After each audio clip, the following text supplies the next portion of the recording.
Well, I couldn't get Addy from Solstice here on the phone, left me hanging.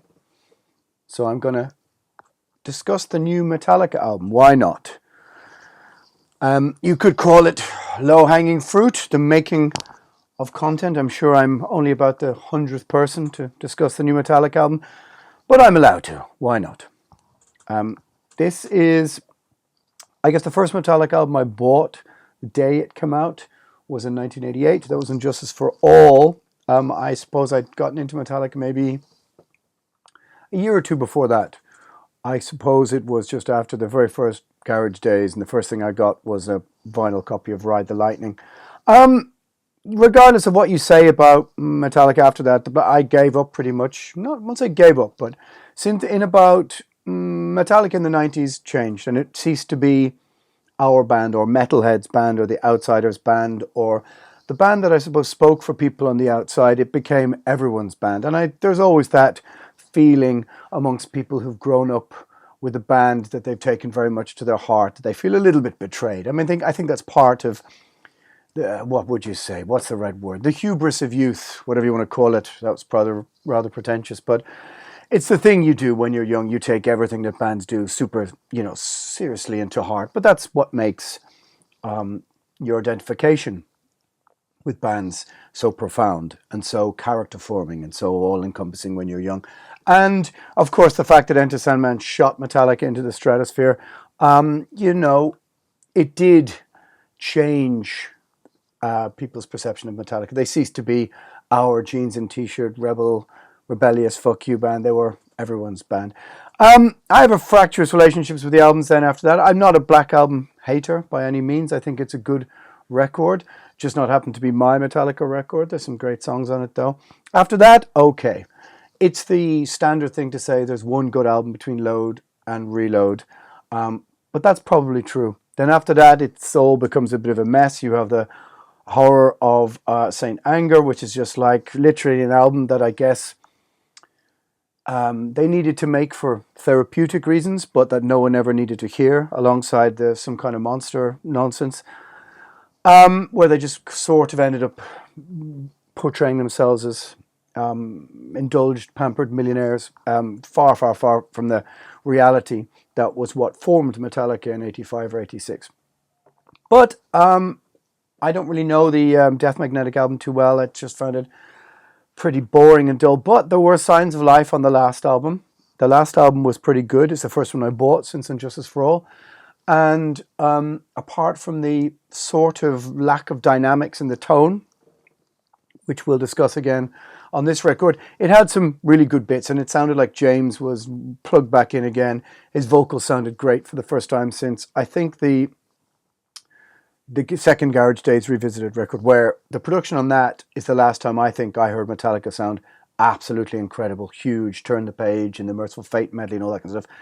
And part of me, I'll get into it, but wishes upon finishing the end of 72 seasons that all of it could have just been redone in the tone of Garage Days Revisited. That would be... anyway, we'll get into it. First things first, the cover is fucking dreadful. I really... There's some sort of childhood therapy speak going on here. Yellow. It's an interesting and bold choice, but I think it kind of makes things look a bit cheap. I suppose we have a cot here that's sort of blackened and burnt on all these childhood toys and various implements, including headphones, a guitar, other bits and pieces. It looks like a bong, chairs, dumbbells, skateboards. I don't really know what's going on here. It looks like a clip from the intro of a Stranger Things cartoon or something. I don't know. I don't get it. I think it looks fucking terrible.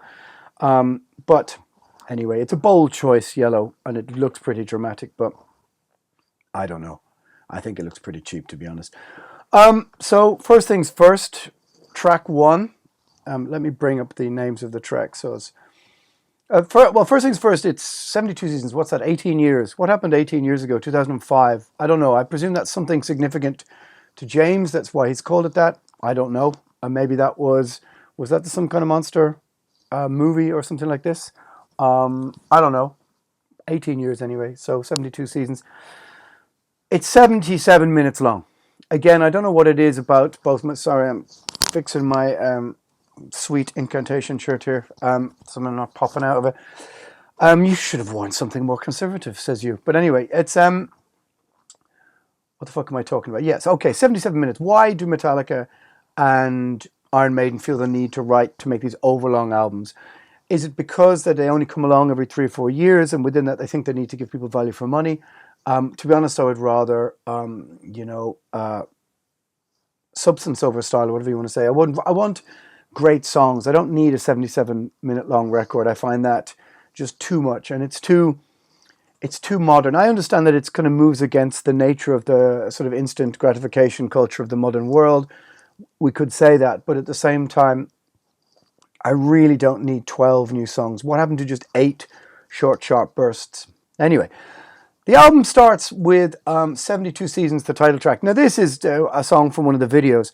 And this is, I think, one of the best songs on the record. It starts with a very, very snappy Motorhead-style bass intro, a little bit like Overkill or something like this. And pretty interesting song for Metallica to come straight out of the gate with, and I think one of the best openers they've had in 30 years. It's easily one of the best songs on the album, and there's a couple of things that hit you straight away. And the first thing is the horrible drum sound. It's absolutely rotten. It's like a biro on a piece of paper and flicking your fingernail against like a little plastic tub or something. Why? With the amount of money this band has, can they not have it just like listen to the drum sound on the Merciful Fate medley? That's the drum sound. This is just ticka ticka ticka ticka ticka ticka.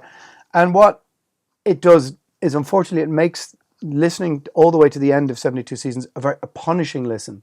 Because if you've grown up with good drum sounds and dynamics in tone and richness in the bottom end. Now, the good bass tone is nice when it comes in, and the guitar tone is nice. Although, again, to me at least, there isn't enough separation between the left and right to have 2 different tones. But the guitar tone is nice, crunchy, modern, heavy. But it's really the drum sound just sucks the air out of the room. It's like a sort of, it's just so lifeless. Because every snare hit is not exactly the same for an entire album. People play the drums with dynamics, and so this is just sucks the life out of the album in a way. It's a shame because, as I'm going to go on to say, I think it's a pretty bloody good album actually. But there are problems, and one of them is this lifeless synthetic drum sound. It just makes everything hard going, and by the time you get to the last song in Amarata, which has some really lovely double guitar Thin Lizzy-isms, you'll wish for the drum sound of Black Rose or something, to bring out some dynamics in the tone. Anyway, I digress a bit. But 72 Seasons, the opener, has a kind of cool video, and it certainly lays things out with a punch. And it says, we're not fucking around here. Metallica is going for the jugular. And it's the middle of the song gets a bit confusing. It kind of goes off into another, kind of like another composition completely. But it has a big chorus. It has a massive pre-chorus. And what's clear about this record is very from the start that James Hetfield means business. His voice is the best it's sounded since Garage Days, the second one. It's great. And he's put a lot of effort. It becomes super clear into the different rhythms, into the counter rhythms, into pre-choruses. There's some layers going on. And there's some very kind of clever, I'm not going to say clever lyricisms, because I think James, from being one of my favorite lyricists around, Master of Puppets, I suppose it's to do with being young as well. But he kind of, let's say, it's a some kind of monster of descent into a little bit of therapy speak coming out in some of the lyrics. Trying to get away from childhood trauma, constant tone throughout the whole thing. Okay. But we're not getting here to really, really dissect the lyrics too much. But they aren't bad. They aren't bad, really. But it's the singing, clearly, is, without a doubt, you can tell if the first song going to be one of the standout elements of this album. Shadows Follow. Don't Rotting Christ have a song called Shadows Follow? Shadows Follow? From Trarchy, The Lost Lovers, I think. This one kind of reminds me of some of the, maybe of Wolf and Man from the Black Album, some of the mid-Black Album songs. It's got a few Justice riffs going on. I'm thinking like Frayed Ends of Sanity, some of that kind of groove in it. And look, and when you complain about Metallica having a strange drum sound or a strange tone or sound, I suppose you can't get over the fact that we've already been there talking about this in 1988, as Unjustice for All has, you know, in the context and the time, a far more difficult sound than it is to deal with 77 minutes of this record. It's a mid-paced crunch, like many songs on the last 2 or 3 albums. You know, shelter from the hate, more kind of rhythmic vocal patterns that remind me of some of the sort of therapy speak kind of lyrics again. It has a great pre-chorus, I will give it that, and Hetfield's voice is on top form. Yes, as you can see, what I'm going to do is throw my arms around a lot because, you know, that's what Irish people do, don't they? They gesticulate and go from song to song. Screaming Suicide, this is another video track. Screaming Suicide. Not convinced by that title. However, this one has very cool new wave of British heavy metal vibes to it, and I think this is something that recurs throughout the record. Some of the songs sound like they were written in 81 or 82, kind of before Kill 'Em All. They don't have that speed metal tone of Kill 'Em All, but they certainly have some Motor Breath, some Phantom Lord, some of those kind of more 1981 riffs. There's Diamond Head, there's Jaguar. I hear quite a lot of 81, 82 new British heavy metal, which is great that they've kind of gone backwards to move forwards a bit. Again, the bass drum double pedal click will drive you nuts here. There's some clear Kill 'Em All references in Screaming Suicide, and maybe I even hear a bit of Jaguar, Power Games. But what it also makes it clear is that how much new wave British heavy metal was also in the Black Album. We were just kind of blindsided because it came after Injustice for All that we didn't really see it. A lot of the 70s rock, and you could hear that maybe Metallica, there were similarities between Trouble, COC, that kind of stuff. Sleepwalk, nice bass tone. Certainly the bass has a nice driven tone to it. There's even a kind of Sleepwalk has a kind of Danzig, COC vibe groove to it. Which I guess is what they were trying to do with Load, Reload. It's a regular mid-album track that has again, like I said, a sort of Load vibe. It's one of the poorest songs on the record, but it's saved by, again, a strong pre and a strong chorus. Strong vocals. You Must Burn. This one has some really strong Black Sabbath vibes. It's kind of, I suppose, it appears to be James using the sort of metaphor of burning witches with cancel culture. Okay, why not? At least that's what I understood it to be about. Quite cool lyrics. Has some very strong Sabbath vibes, and there's almost a doom metal vibe going on here. The vocals are great, and there's some really great harmonies going on. There's some classic doom rock vibes. There's some great harmony guitar in the midsection that will make you fucking smile. And do I even hear some Witchfinder General? Possibly it's got some Witchfinder General vibes. It would just be lovely to hear it with a rich tone and a kind of rounded bottom end where the bass drum doesn't just tuck tuck tuck tuck, just stab at the heart of the rich tones. It would be really nice to hear the bass just dovetailing in with the bass drum and some nice Bill Ward tones here and there. It's not impossible, but it is on this record. Lux Æterna. Now this is the best song on the album, in my opinion. This is a fucking banger. This is an actual belter only. This is a fucking stone cold 1981, 1982 new wave of British heavy metal vibing, Motorhead, Diamond Head, Tank.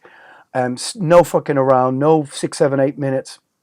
Super Diamond Head vibes. Even, I think, Light Up the Nation is one of the lyrics.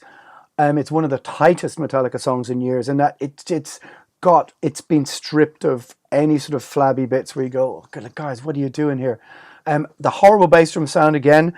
I watched a drum cover. Thomas Flash, is it? He's a German session drummer who learns the song in one go and then just kills it. And you hear a modern, brilliant drum sound, which is obviously his YouTube channel, and you go, it's not that hard to have a nice drum sound. It sounds like a song that was written in 81 or 82, and James sounds like he's managed to tap into being 17 or 18 again. He sounds so fucking enthusiastic on this song. He is all over it. The chorus is a killer. The vocals, again, totally killer. This is the most energized I've heard James Hetfield. And he was coming back to being James Hetfield. There's a bit, I think, is it into Moth into Flame on the last song, the last Metallica album. For the first time in ages, I got fucking Hetfield goosebumps listening to it. And there is moments like that on this album, without a doubt. Lux Æterna this is a banger. This is a fucking, give it the production of, something from 81 and 82. And this could be a Metal from Others song. That's how fucking cool it is.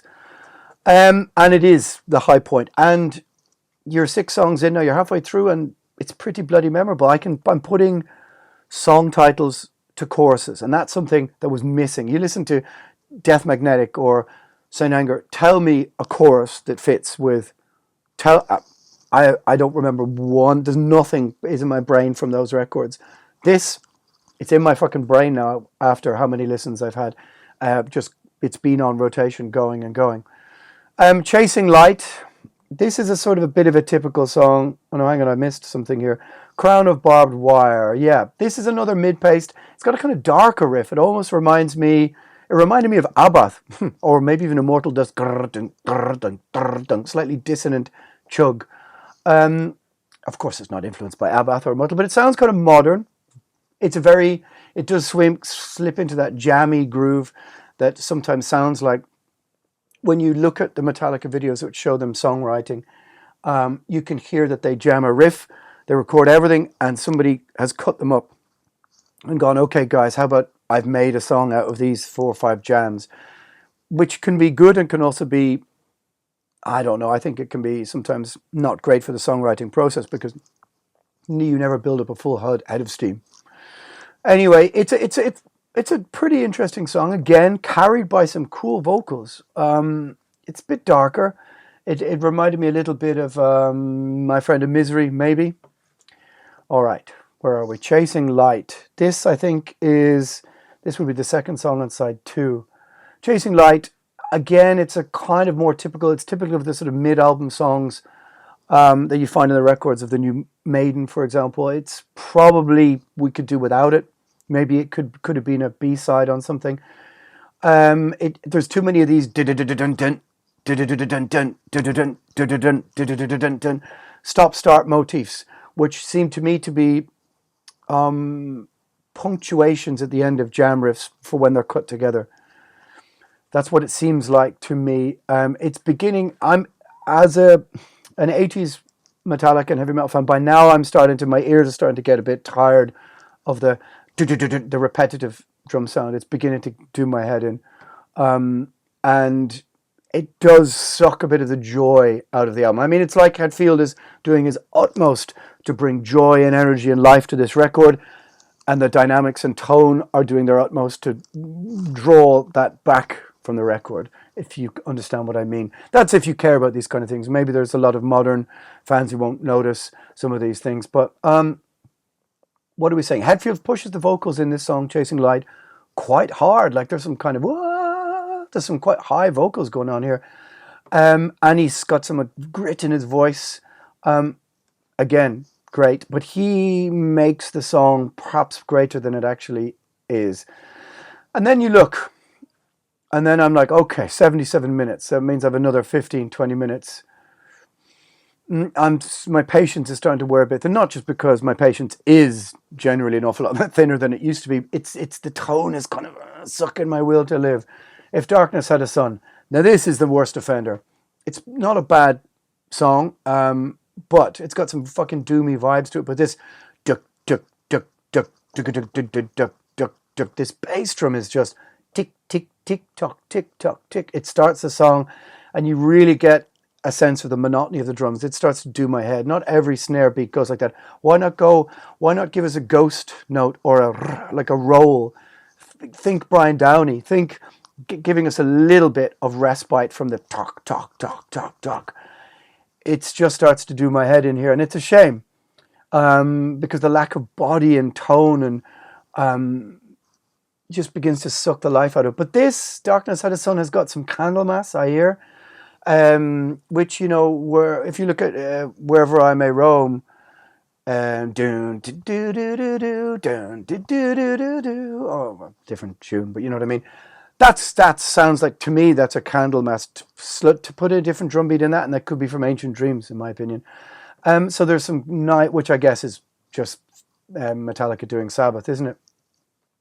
But again, the drums, you don't play the drums like that. You never hit the same snare that precise and that same thing all the time. Anyway, I know I'm boring everybody, but again, it's lifted with some great vocals. It's got a great chorus. Again, some soul-searching introspection from James. I guess this is about the last couple of years where he seemed to fall back off the wagon on the booze, and again, his sort of problems and issues with substances, I guess. There's something like this, or over all the years. He makes peace with them, and then they, you know, sink back in and whatever else. I guess that's his muse for this record. It ties in with the cover and stuff. Darkness Out of Sun, good song. I think it's a good song. Where are we now? By now, Too Far Gone? Question mark. Too Far Gone. This one reminds me very seriously of Phantom Lord. It's got some, or is it No Remorse? You know, down, kind of riffs on it. It's got some very Kill 'Em All vibes. But again, I spent most of the time listening to it, imagining it with the production of Kill 'Em All, which, by the way, Kill 'Em All production is insanely good. Like, the drum sound is killer. The guitar sound is razor sharp, and of course you've got Cliff Burton moving underneath all of it, making it absolutely exceptional. But it does go back to that place around 81, 82 in the songwriting. And again, you see this in a lot of videos with Metallica. They talk about trying to get back to those places, and they have. They sincerely have got back to 81, 82. And kudos to James. Again, some interesting moves in the chorus. Although the snare roll through the chorus dominates it sonically. And there's some awesome guitar harmonies in the middle of the song that will make you smile, that only, you know, oh, this is James Hetfield, you know it. This is a cool new wave British heavy metal vibe. I mean, it sounds like James Hetfield really worked on the vocals here. Again, I spent some of the time imagining it, hearing the sound of the album Trouble Trouble as the production, instead of the production that's on it. A Room of Mirrors. Room of Mirrors don't... not Witchfinder General. Doesn't Witchfind have a song called? And that's Hall of Mirrors, isn't it? Interesting, because there is a vibe of something from 83. Like this song reminds me of Satan. Brilliant band, English band, old English band. Still going and still kicking ass, actually. But it reminds me a little bit of Satan. And there's some really interesting James Hetfield vocal lines going on here. Some of his best in years. I don't know what's been going on with him. Has he been channeling some fucking Ghost vibes? Because say what you want about Ghost, but Tobias knows how to do vocal lines and vocal harmonies and you know, memorable stuff. This is the James we haven't heard.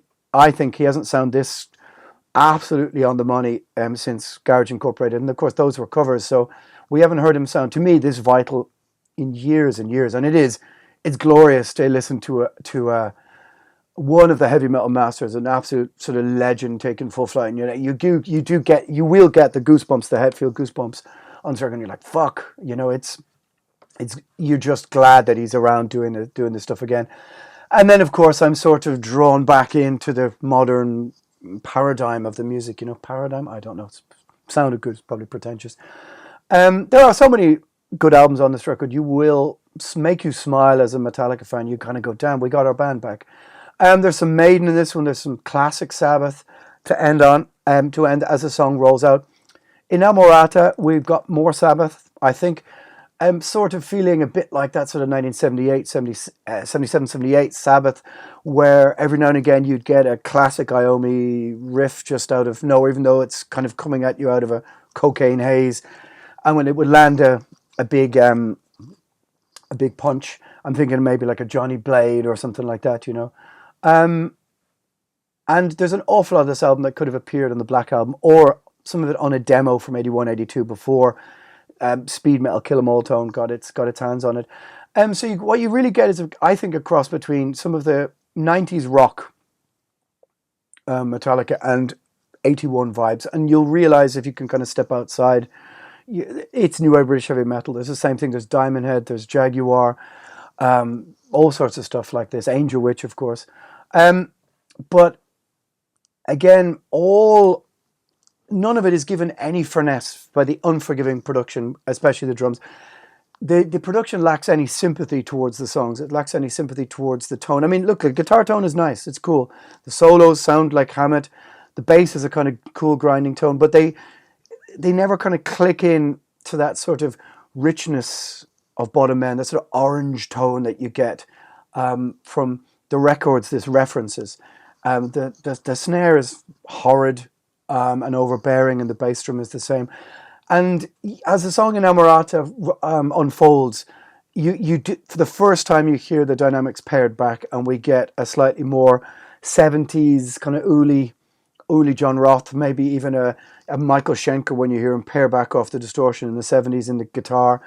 We hear a lower tone vocals, and even the snare comes back for the first time in the middle, and there's some really nice bass playing. It sounds a bit like Caius, oddly enough. The great vocals again. And the last half of the song's quite interesting. It's almost like a sort of jammy Thin Lizzy. And you hear lots of Lizzy twin harmonies at the end. And it finishes the album off with a really cool flourish. And yeah, I mean, that finishes it. And for me, it's the best Metallica album in years. The cover sucks. The production and the tone and the dynamics are really unforgiving and really cold. But the songs win out, and Hetfield win out, and the performances are great. And yeah, it's kind of like it gets over the end line against the odds. It's been hampered or hamstrung or whatever you want to say by this lack of empathy, this lack of sympathy in the tone towards the songs. I mean, if you take, if you take Lux Æterna and you think of think of a Martin Birch production, Number the Beast from '82, and you had Lux Æterna with, sounded like Invaders or something like this. It's a stone cold new wave British heavy metal classic, absolutely stone cold. Or if there was just a little bit more Motorhead overkill in the tone, or something. But overall, it's strong album. I'm on, I don't know, somewhere between, well, enough listens over the last couple of days to make my mind up about it. And it does feel like, yeah, you got your Metallica back, and there will be goosebump moments. And it's so great to hear revitalized, re-energized James Hetfield, who's, he's the fucking GOAT. And actually, I just said that, the GOAT, and I don't really know what the GOAT means. It means the greatest of all time, does it? I suppose he's... Either way, 72 seasons is a strong record. And for a band this late in their career, to produce something so strong that sounds so vital with so much energy, I'm fucking impressed. And I'm fucking hard to impress. All right, that's it. Over and out.